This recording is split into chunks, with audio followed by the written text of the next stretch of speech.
Busy चल रहा था आजकल। क्या? क्यों भाई बिज़ी क्यों चल रहे थे आप?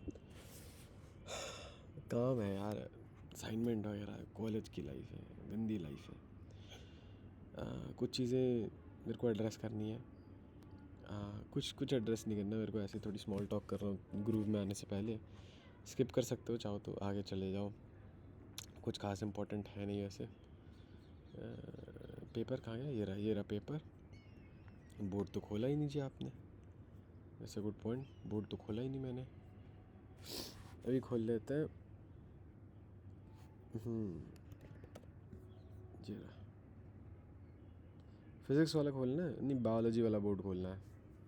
बायोलॉजी वाला बोर्ड खोल दिया। थोड़ा स्लो पेस, थोड़ा इजी, थोड़ा काम वीडियो बना रहा हूँ मैं। आने दो भाई मुझे, थोड़ा ग्रूव में तो आने दो, ब्राइटनेस बढ़ाने दो भाई। एक तो मैं छत पे आया हूँ फिर से। गया था मैं सुनिधि चौहान का कॉन्सर्ट में, वहाँ ट्राईपॉड सा कुछ गिर गया, बंदी का सर खुल गया भाई। नॉट किडिंग, मजाक नहीं कर रहा मैं। दोस्तों से पूछ लेना मेरे से अगर कोई और NSU2 किया था तो। भाई उस बंदी का सर खुल गया, सर खुल गया। सुनिधि चौहान कॉलेज में आई और वो सर खुल गया भाई उस बंदे का, पता नहीं कैसे। और लोग पता कांच की बोतल फेंक रहे थे हवा में। What ever people do. अच्छा कॉन्सर्ट था बाय द वे, मज़ा नहीं आया, बट मेरे को मज़ा नहीं आया। मेरा अभी तक का सबसे घटिया कॉन्सर्ट, मेरा अभी तक का पहला कॉन्सर्ट और सबसे घटिया कॉन्सर्ट। खैर बेकार है यार, छोड़ो। अपना घर बैठो, पढ़ाई लिखाई करो यार, हटाओ। आ जाओ। तो बायो का पेपर आ रहा है कुछ दिनों में, और आज हम लोग करने जा रहे हैं biology paper discussion. Last year का पेपर है ये। मेरा इसका फ्रंट पेज मिल नहीं रहा मेरे को। और हम लोग सिर्फ और सिर्फ जेनेटिक्स पार्ट करने वाले हैं इसका। सिर्फ और सिर्फ part by part paper discussion करता हूँ मैं। अगर किसी ने जेनेटिक्स पढ़ रखी है, जेनेटिक्स के अंदर क्या आता है? Principle of inheritance and variation, evolution और मोलिकुलर बेसिस और एवोल्यूशन, ये 3 चैप्टर कर लो। Principle of inheritance and variation, molecular basis और एवोल्यूशन, ये 3 इंपॉर्टेंट चीज़ें हैं जो कि आपके उसमें आएंगी। बाकी मैं एक बार NCERT निकाल लेता हूँ भाई, रुक जाओ ज़रा। NCERT निकालने दो मुझे। कहाँ गया भाई NCERT? कहाँ थी? इस वाले फ़ोल्डर में हो, अगर मैं गलत नहीं हूँ तो इस वाले फ़ोल्डर में बायोलॉजी 12। बताओ भाई कैसा चल रहा है सब? बाकी लोग, आप लोग कैसे हो? पढ़ाई लिखाई कैसे चल रही है? मेरी तो लाइफ अच्छी नहीं चल रही। जेनेटिक्स एंड एवोल्यूशन के अंदर है ये वाला यूनिट, करेंगे इसके क्वेश्चंस डिस्कस करेंगे हम लोग। आ जाओ, चलो स्टार्ट करते हैं भाई। और हाँ, असाइनमेंट कंप्लीट कर दिया भाई, भव्य ने असाइनमेंट कंप्लीट कर दिया, तो शाउट आउट टू माय भाई भव्य। और अभी हम लोग असाइनमेंट भी डिस्कस करेंगे, सेपरेट वीडियो बनाऊंगा मैं असाइनमेंट की, वो डिस्कस करेंगे बैठ के, ठीक है? चलो सेक्शन ए आ जाता है। सेक्शन ए में एक एक नंबर के हैं, ठीक है? ये MCQs दिख रहे हैं मेरे को, आप देखते हैं। ये रहा, ये एवोल्यूशन का क्वेश्चन है। कौन से स्टेज पे एवोल्यूशन के ह्यूमंस ने हाइड्स यूज़ करना स्टार्ट कर दिया था? हाइड मतलब होता है ना, जो फर के कपड़े होते हैं। मतलब मान लो भालू को मारा, भालू की खाल पहन ली, समझ रहे हो ना? To protect their bodies and bury their dead, ठीक है? Protect their bodies and bury their dead, ये स्टार्ट किया था जहाँ तक मेरे को लगता है निएंडरथल मैन ने, ठीक है? एक बार हम लोग चेक कर लेते हैं, एवोल्यूशन में चेक कर लेते हैं। एवोल्यूशन वाली PDF खोल के देखते हैं। ये रही एवोल्यूशन वाली PDF, हाइट्स। निएंडरथल मैन ये काफ़ी ज़्यादा हद तक इंसान जैसे थे। इनकी खोपड़ी हमसे ज़्यादा बड़ी थी जहाँ तक मुझे याद है। इनकी 1400 सीसी की भाई, इनकी 1400 सीसी की खोपड़ी थी। देवर इवन मोर जैक्ड, मतलब छोटे छोटे थे हमसे, but they were more jacked than us. अच्छा नहीं, इनकी शायद खोपड़ी छोटी थी, याद नहीं आ रहा मेरे को, बड़ी थी छोटी थी। खैर, तो इसका आंसर तो निएंडरथल मैन ही है। आगे बढ़ो आगे बढ़ो। ये 12 का है मोस्ट प्रोबेबली क्वेश्चन। मेरे को याद भी तो नहीं है किसका, ये जेनेटिक्स का है, पता नहीं कहाँ का है क्वेश्चन। मोलिकुलर बेसिस का है क्या ये क्वेश्चन? आओ देखते हैं। तो यही भूल गया, वही तो बात है। तुम्हें पता है उसके ग्रुप वाइज सोचना पड़ेगा। जैसे तुम सोच लेते हो ना कि हाँ बायोलॉजी का क्वेश्चन है, इस केमिस्ट्री मैथ्स में तो तुम्हें पता रहता है कि हाँ ठीक है ये बायोलॉजी का क्वेश्चन है। हाँ, तो ऐसे ही ना यहाँ पे भी तुम्हें पता होना चाहिए कि हाँ ठीक है, वो कि जेनेटिक्स का क्वेश्चन है। अच्छा, इससे पहले भी एक क्वेश्चन था UUGGCC वाला। हाँ हाँ, तो वो भी करो ना। It's good point. अरे रुको रुको रुको रुको, ये वाला क्वेश्चन भी कर लेते हैं। देखो ये आपको ना वो दे रखा है, sequence of mRNA bacterial cell में identify the amino acid that would be incorporated at position 3 and position 5। अब देखो मेरा एक छोटा सा डाउट था, वैसे तो मुझे पता है इसका आंसर। मतलब पोजीशन 3 में अगर जाऊँ, एक कोडॉन होता है 3 अमीनो एसिड का, एक कोडॉन होता है, ठीक है। और ये कोडॉन देखो, क्या पहले क्वेश्चन एक्सप्लेन कर दो। ये एक mRNA दे रखा है बैक्टीरियल सेल का, ओके ठीक है। आपको अमीनो एसिड बताना है कोडॉन 3 पे। पहले तो कोडॉन एट पोजीशन 3 देखो। कोडॉन होता क्या है फर्स्ट ऑफ ऑल। एक कोडॉन जो होता है ना, ग्रुप ऑफ 3 अमीनो एसिड होता है, जो कि एक ग्रुप ऑफ 3 अमीनो एसिड कह रहा हूँ, नाइट्रोजनस बेसिस। 3 नाइट्रोजनस बेसिस मिलके, ठीक है, एक कोडॉन बनाता है। एक कोडॉन बनाता है, एक कोडॉन बनाता है, ठीक है। और वो एक कोडॉन जो होता है, सॉरी, और वो एक कोडॉन जो होता है, वो एक कोडॉन एक अमीनो एसिड के लिए आपको कोड करेगा, ठीक है। ये होता है हायरार्की, सिंपल हायरार्की है, इतनी कुछ खास कॉम्प्लिकेटेड नहीं है।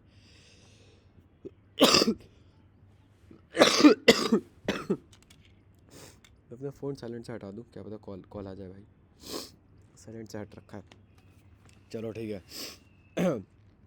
तो इस केस में हमारा थर्ड कोडॉन, मेरे को एक छोटा सा डाउट है कि थर्ड पोजीशन वाला कोडॉन ये वाला कोडॉन होगा, 1 2 3, ये वाला तीसरा कोडॉन होगा, ये इस साइड से होगा।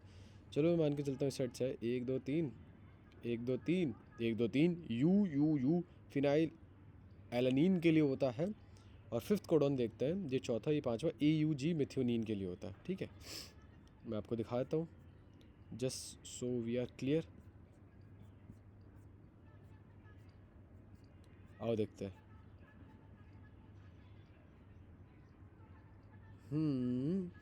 क्या था, यू फिनाइल एलानीन के लिए, ठीक है।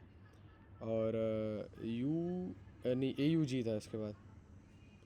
इधर होगा, नहीं इधर नहीं, इधर होगा AUG, ठीक है। AUG मिथ्योनीन के लिए, ठीक है। मेरे हिसाब से ये सही है। आगे बढ़ते हैं। अगर क्योंकि देखो 5 प्राइम से 3 प्राइम शायद रीड करते हैं, या मुझे श्योर नहीं हूँ मैं इसका। चलो ये तो ठीक है, बट बस मुझे रीडिंग का श्योर नहीं हूँ कि इस साइड से रीड करते हैं, इस साइड से रीड कर देते हैं। चलो जी आगे बढ़ते हैं। ये वाला आई गेस बायोटेक का है, आगे बढ़ो। डिकम्पोजिशन नहीं, ये रहा। थैलेसीमिया में, पहले एजर्शन रीजनिंग का है, ठीक है। थैलेसीमिया में एक एबनॉर्मल मायोग्लोबिन चेन होती है जो कि सिंथेसाइज एक myoglobin chain, abnormal myoglobin chain synthesise होती है क्योंकि डिफेक्टिव जीन है भाई। तो एसेशन में देखा जाए तो ये मायोग्लोबिन चेन नहीं होती है, वो हीमोग्लोबिन चेंज होती है, ठीक है, चेन होती है, वो सिंथेसाइज होती है। अल्फा थैलेसीमिया जो होता है कंट्रोल होता है जीन्स, ये इन दोनों जीन से, जो कि 16 नंबर वाले क्रोमोसोम पे होती है। ये मेरे हिसाब से सही है। HB जो होता है ना, HB होता ही हीमोग्लोबिन, HB, समझे। तो हीमोग्लोबिन के लिए जो जीन्स होते हैं वो HbA1 HbA2 होते हैं, क्रोमोसोम नंबर 16 पे होते होंगे, मुझे नहीं पता। और अल्फा थैलेसीमिया जो होता है वो इन दोनों जीन से कंट्रोल होता है। ये भी मेरी बात सही लग रही है, मेरे को कोई गलत बात तो लग नहीं रही है। आगे बढ़ते हैं। सेक्शन बी, सेक्शन बी में आ जाते हैं। एक एक यहाँ पे कितने क्वेश्चंस थे, एक कितने के लिए, 2, दूसरा ये वाला था इससे ऊपर वाला, और 3 क्वेश्चन हो गए जेनेटिक्स से, ठीक है भाई। तुम्हें इतना भी आता है, ये भी बहुत है। और देखते हैं, बायोटेक का है, बायोटेक का नहीं, पता नहीं कहाँ का है। Punnett square, by using Punnett square का यूज़ करो, depict the genotype and phenotypes of test crosses, ठीक है, where green colour pod is dominant over yellow colour pod in garden pea with unknown genotype. चलो ठीक है, ठीक है, okay. Genotype and phenotype of test crosses, okay, with unknown genotype. मान लो अब अननोन जीनोटाइप है, अगर आपके पास जीनोटाइप अननोन है तो what you can do is take, unknown genotype का क्या मतलब होता है, when do you not know, जब आप कब श्योर नहीं होते अपने जीनोटाइप को लेके, तो वो 2 केसेस हो सकते हैं। एक तो let me check, apologies, dominant over yellow pod colour and green pod colour, ठीक है। तो मान लो ग्रीन इज़ डोमिनेंट वन, तो आपके पास या तो कैपिटल जी हो, अब आपको पता है ये हेट्रोजाइगस है, सॉरी होमोजाइगस येलो है, और या तो आपके पास कैपिटल जी स्मॉल जी है, ये आपका हेट्रोजाइगस येलो ग्रीन है। You don't know in either of the cases which one of them is homozygous और heterozygous without crossing, because phenotypically ये दोनों के दोनों ग्रीन दिखेंगे। Typically they both will appear green, okay ठीक है, they both of them will appear green, no doubt. So what now, what phenotypically they both will appear green, test crosses, okay हमें अब genotype और वो phenotype दिखाना है, test crosses. मान लो आपके पास कैपिटल जी स्मॉल जी है, कैपिटल जी स्मॉल जी है, इन दोनों में से एक भी ले सकते हो जीनोटाइप में से। मान लो आपके पास ये वाला जीनोटाइप है, अननोन है ये, ठीक है, अननोन है ये, ठीक है, ये अननोन वाला है। टेस्ट क्रॉस में क्या कराता है, हम लोग होमोजाइगस से, रिसेसिव वाले से, होमोजाइगस बोलने की ज़रूरत नहीं है वैसे, रिसेसिव वाले से क्रॉस कराते हैं और फिर हम लोग उसका पनेट स्क्वायर बनाते हैं। तो capital G small G will be cross by small G. तो कैपिटल जी स्मॉल जी होगा पहले, कैपिटल जी पनेट स्क्वायर बनाएंगे, capital G small G small G, okay. तो हमारा पहला जीनोटाइप क्या बना, capital G small G, capital G small G and here also लिल जी। चलो ठीक है, अब इसके बाद जब आप वो करने जाओगे जीनोटिपिक रेशियो दोगे, तो जीनोटिपिक रेशियो इसका 1:1 है, और इसका फिनोटिपिक रेशियो भी 1:1 ही है। यहाँ पे देखो कैपिटल जी स्मॉल जी वाले जो होंगे ये टॉल होंगे, ये ग्रीन होंगे, सॉरी माय बैड, और ये होंगे हमारे, क्या बोलते हैं, ये ग्रीन नहीं होंगे, ये होंगे yellow. Okay now just to be clear, you can also show, if you have enough time you can also show cross with capital G crossed with small g, तब सारे के सारे ग्रीन होंगे, तो उसमें कोई रेशियो ही नहीं आएगा। If you want you can also show that. Moving on to the next question, section C में आ जाते हैं। Explain how did experiment conducted by S L. Miller substantiate that life evolved from pre-existing non-living organic molecules। Okay so S L. Miller did some experiment, ठीक है, उनको ये experiment किया on the theories given by Oparin and Haldane. जो they were two scientist named Oparin and हेल्डेन, operon and हेल्डेन, ठीक है, दो scientist थे, उन्होंने कोई थ्योरी दी, सिंपल सी सीधी सादी थ्योरी दी, ठीक है, दे गेव सम थ्योरी, और इस थ्योरी के ऊपर बेस किए गए हमारे कुछ experiments to substantiate these theories. अब ये एक्सपेरिमेंट, ये थ्योरी क्या कह रही थी, let's move back to the theory. The theory told us, the theory said, not stated that life on earth existed, evolved from pre-existing, important है, non-living important है, pre-existing non-living organic molecules। तो SL. Miller ने क्या किया था, SL. Miller ने experiment किए, कैसे एक्सपेरिमेंट किए, उन्होंने पहले तो कंडीशंस बनाई, ठीक है, he created the conditions that the pre historic earth had. अब कैसी कंडीशंस थी, इलेक्ट्रिकल डिस्चार्ज, क्योंकि लाइटनिंग टू इलेक्ट्रिकल डिस्चार्ज था उसमें, ठीक है, electrical discharge, temperature of about 800 degree Celsius, temperature of about 800 degree Celsius, temperature of about 800 degree Celsius। Okay we have electrical discharge है, हमारे पास टेम्परेचर है 800 डिग्री सेल्सियस का, और क्या कहता है, हीट, एक्सट्रीम हीट। ये सारी उस समय की जो अर्थ थी उनकी कंडीशंस हैं। पहले तो उन्होंने कंडीशन रिकॉर्पोरेट किए, और उसके बाद उन्होंने वो चीज़ें ली जो उस समय एग्जिस्ट कर रही थी, जैसे कि अमोनिया, मीथेन, नहीं I don't think so ammonia था, I am not sure about this, but methane और हाइड्रोजन तो थे ही थे। एक बार कंफर्म कर लेते हैं हम लोग पीडीएफ से, लेट मी चेक। अगर हम जाएं ऊपर तक, लेट मी गो 800 डिग्री सेल्सियस, हाँ अमोनिया था भाई। CH4NH3 रिड्यूसिंग एटमॉस्फेयर है, तो उसमें हाइड्रोजन तो होगा ही होगा। वाटर वेपर भी था, वाटर वेपर लिखना मैं भूल गया। इलेक्ट्रिकल डिस्चार्ज था, 800 डिग्री सेंटीग्रेड का टेम्परेचर भी है, ठीक है। तो उन्होंने ये एक्सपेरिमेंट किए, फिर उन्हें पता चला, उन्हें मिला क्या मिला था उन्होंने, what did you observe, formation of amino acids. Okay, so the formation of amino acid confirmed that yes, there is some sort of manufacturing of organic products using pre-existing non-living organic molecules. Moving on to our next question.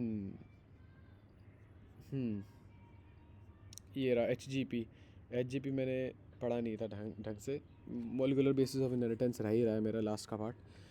Will have to go through the PDF। Human genome project mega project था 1990 का। उनके कुछ important goals थे। Human HGP basically था क्या, देखो, you have genes, humans have genes, ठीक है, humans have genes, okay, humans have jeans.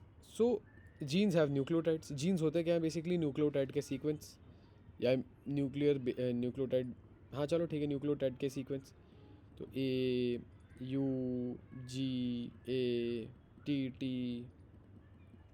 ACA intentional है ये, ठीक है।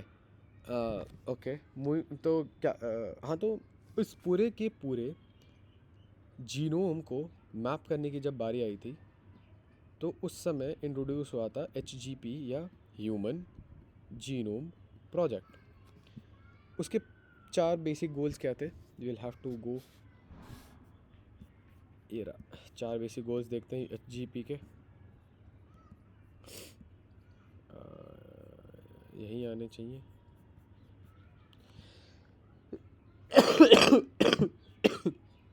My bad.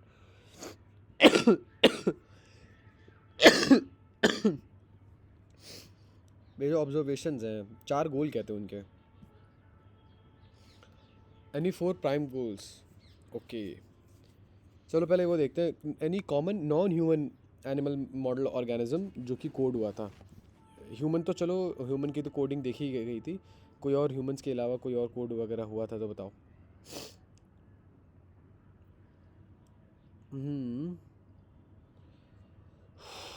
Okay, let me check.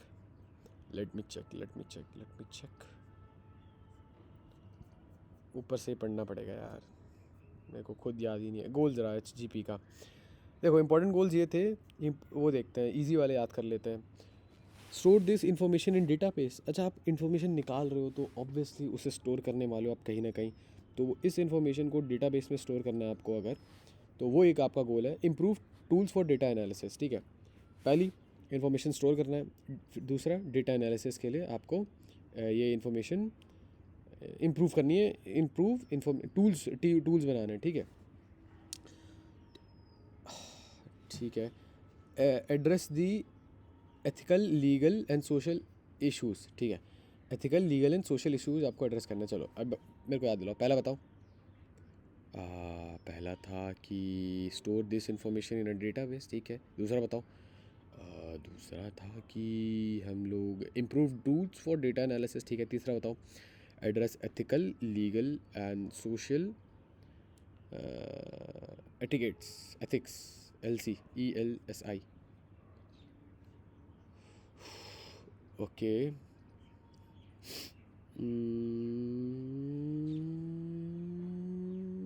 Social issues, अच्छा सोशल इश्यूज़, ठीक है, ethical, legal and social issues आपको एड्रेस करने थे। आइडेंटिफाई अप्रॉक्सीमेटली 20,000 से 25,000 जीन्स इन ह्यूमन DNA, ठीक है। तो आपके पास 4 पॉइंट हो गए।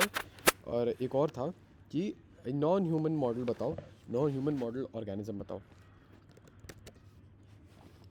अब देखते हैं, many non human model organism such as bacteria, yeast, कीनोर हैप, ड्रोसोफिला भी उसके बाद सीक्वेंस हुए थे। इसके बाद HGP के ह्यूमन को सीक्वेंसिंग के बाद ड्रोसोफिला को भी सीक्वेंस किया गया था। आइए आगे बढ़ते हैं, सेक्शन D में आते हैं। आइए, क्रोमोसोम नंबर फिक्स होते हैं सारे नॉर्मल ऑर्गेनिजम्स के लिए, याद रखना, नॉर्मल ऑर्गेनिजम्स के लिए, leading to speciation whereas any abnormality in the chromosome number of organism result into abnormal individuals. ठीक है. For example in human 46 is a fix number of chromosome. अच्छा देखो क्या कह रहा है. हाँ ठीक है, सही बात है. अभी तक को सारी चीज़ें, कुछ नई चीज़ नहीं है. In male it is 44 plus XY. सही बात है. फीमेल में 44 प्लस XX है. देखो ऐसा ही कहना चाह रहा है. क्वेश्चन एक्सप्लेन कर रहा है कि आपके पास 46 नंबर ऑफ टोटल क्रोमोजोम्स होते हैं, यानी कि 23 पेयर्स होते हैं, राइट. 46 क्रोमोजोम होते हैं और X एक क्रोमोजोम है और Y एक क्रोमोजोम है. ठीक है, 2 क्रोमोजोम तो ये हैं, तो बच्चे कितने 44, यानी कि 44 प्लस XY भी लिख सकता हूँ मैं इसे. और फीमेल में ऐसे ही इसी एंगल से 44 प्लस XX भी लिख सकते हैं भाई. बात तो सही है आपकी. If you have any doubt you can ask me. दस द ह्यूमन मेल, कैसे पूछें, टेक्स्ट कर दो यार. ह्यूमन मेल जो होता है हेट्रोगैमेटिक होता है, ठीक है. सही बात है. और ह्यूमन फीमेल जो होती है वो होमोगैमेटिक होती है. अच्छा ये इन्फॉर्मेशन दे रखी है. चलो पहला क्वेश्चन क्या है. एन्यूप्लॉइडी क्या होती है. पहला क्वेश्चन ही ऐसा पूछा है भाई.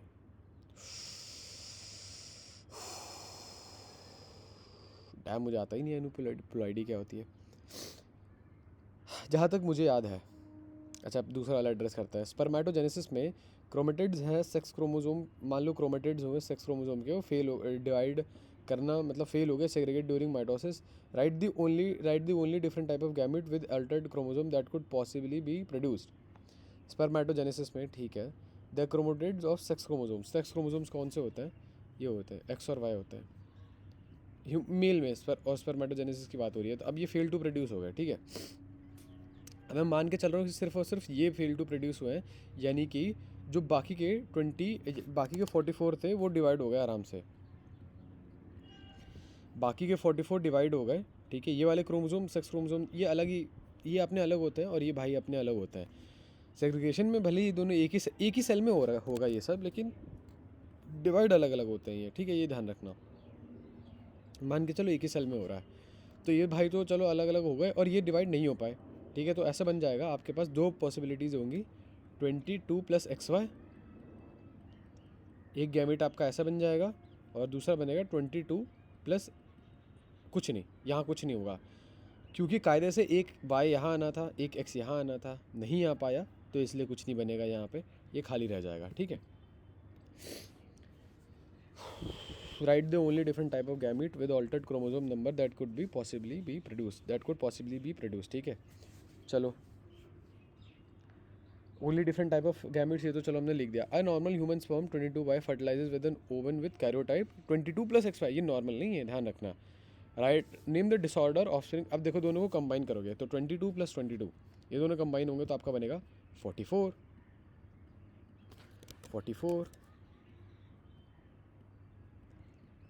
प्लस XX और Y.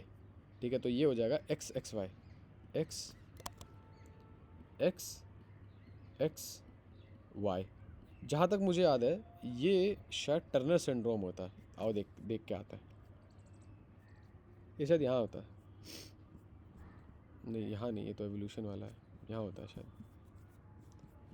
Late me check. Turner syndrome में मेरे हिसाब से होना चाहिए. ये रहा. आ जाओ. डाउन सिंड्रोम हो गया. ये टर्नर सिंड्रोम देखें ज़रा. नहीं ये नहीं है, क्लाइनफेल्टर होगा. ओके ठीक है. क्लाइनफेल्टर सिंड्रोम का ये इस डिसऑर्डर का नाम है क्लाइनफेल्टर्स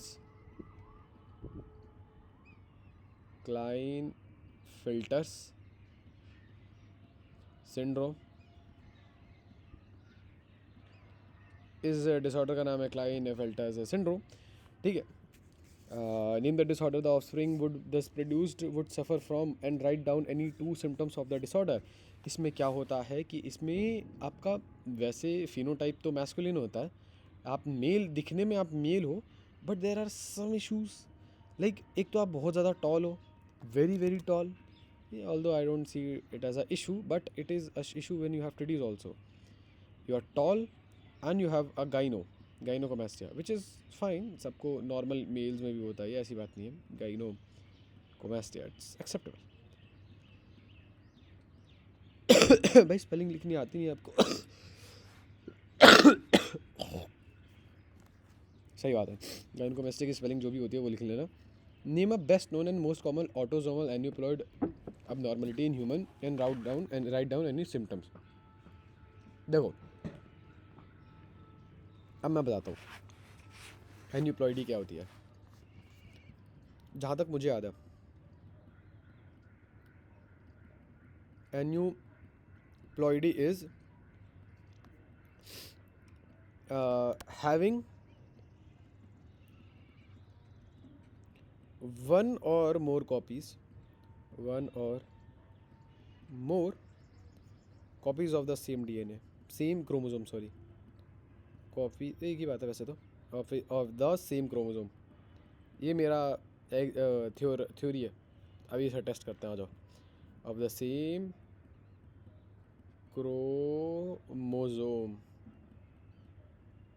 क्रोमोसोम, ठीक है। अब एक बार देखते हैं एन्यूप्लॉइडी है या नहीं है। ANEU, अरे क्या बात है दे रखा है ये। Failure of segregation of chromatids during cell division results in the gain or loss of chromosomes called aneuploidy. बिल्कुल गलत हूँ मैं, ठीक है।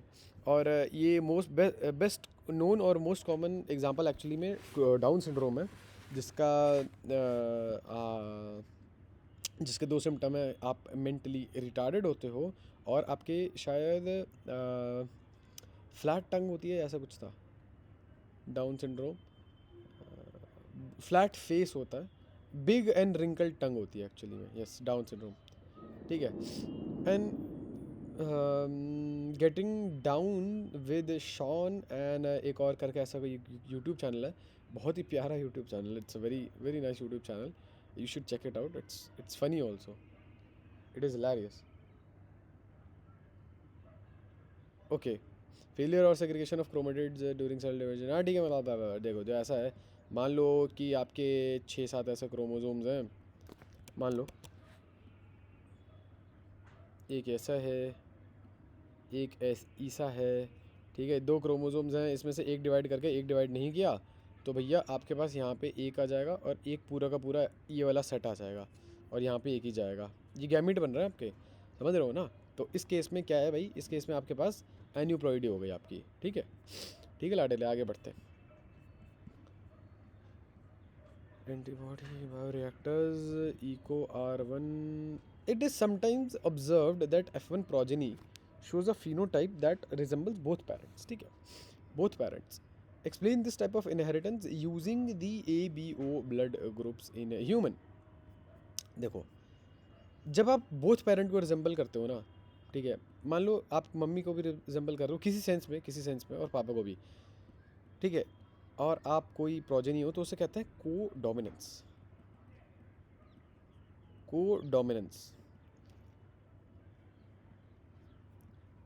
कोडोमिनेंस कहते हैं ऐसे पर्टिकुलर केस को, ठीक है। ऐसे पर्टिकुलर केस को हम लोग कोडोमिनेंस कहते हैं।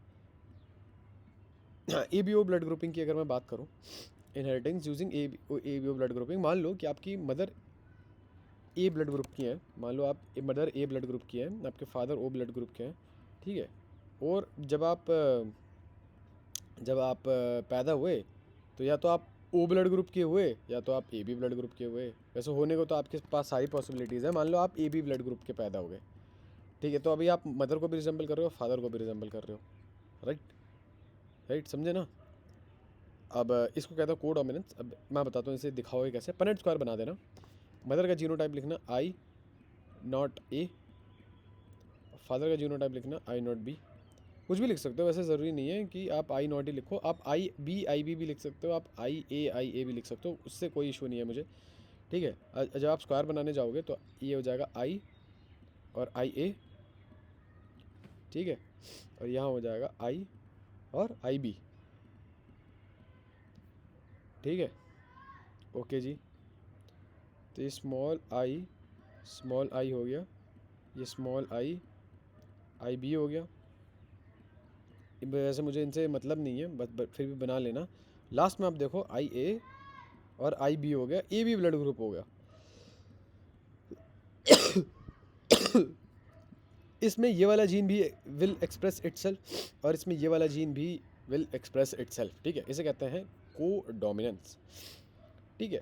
5 नंबर का है इनफैक्ट एक काम करो, जब 5 नंबर का है ना तो ये सब भी एक्सप्लेन कर देना कि जो ब्लड ग्रुप होता है, ठीक है, blood grouping system, blood group में भी वो कर देना कि I produce doesn't produce any antibody, ठीक है, एंटीबॉडी कोई प्रोड्यूस नहीं करता, कोई एंटीबॉडी प्रोड्यूस नहीं करता, और ये होता है, रुक जाओ, और आई ए प्रोड्यूस करता है a type of antibody, a antibody produce करता है। और कहाँ से एंटीबॉडी कहाँ से बना देती है, तो it is present on RBC पे शायद होता ही है। आओ ज़रा एक बार इसे let's revisit this blood grouping,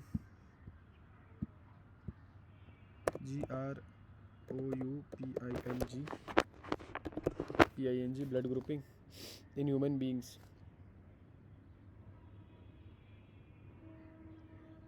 Blood grouping in human beings. Determine ABO blood grouping in human beings.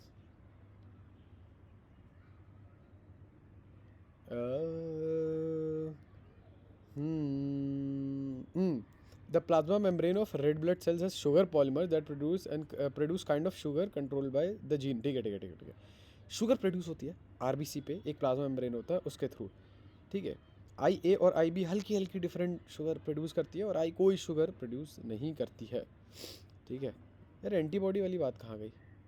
चलो शुगर के टर्म्स में करेंगे, एंटीबॉडी के टर्म्स में नहीं करेंगे, आगे बढ़ते हैं। इसको अभी के लिए in this video I will leave, but मेरे को थोड़ा ये इसमें थोड़ा मेरा हार्ट टाइट है अमाइनो एसाइलेशन में, ठीक है। I will watch a video and then आपको मैं पढ़ाने की पूरी कोशिश करूँगा। भाई क्या है भाई, कम्युनिटी प्रोवाइड कर रहा हूँ मैं तुम्हें, खुद को मैं, the thing I am providing you is not even guidance, I can't guide you, I am a lost person myself, but I can provide you some companionship, I am not teaching you or anything, I am just providing some companionship, ठीक है लाडले। जहाँ पे video ख़त्म होती है, I am a small content creator, you can personally talk to me, ठीक है। I can't give you any advice और anything, I am not good at advice आपको हर्षिता सिंह और निकम भाई साहब देंगे आपको एडवाइस, ठीक है। If you don't know who those people are, I think it's better you don't know. Aminoacylation वाली चीज़ मैं याद करके आऊँगा, अभी तो ये पहला पेपर डिस्कशन है सर, अभी तो बहुत सारे पेपर डिस्कशन करना है। मिलते हैं आपसे नेक्स्ट वीडियो में, पढ़ो, असाइनमेंट करो, ठीक है। भव्य से हेल्प ले लो, सेजमिक के नाम से भव्य है, he will I think gladly help you out, is a very good person. चलो मिलते हैं नेक्स्ट वीडियो में। सीमा जी भी आएंगी मे बी नेक्स्ट वीडियो में, चलो सीमा जी रहती हैं ज़्यादा चीज़ें बायोलॉजी में, भाई सीमा जी का हार्ट वो बढ़िया है ज़्यादा। मिलता है आपसे नेक्स्ट वीडियो में, तब तक के लिए bye bye, best of luck, ठीक है, बाय।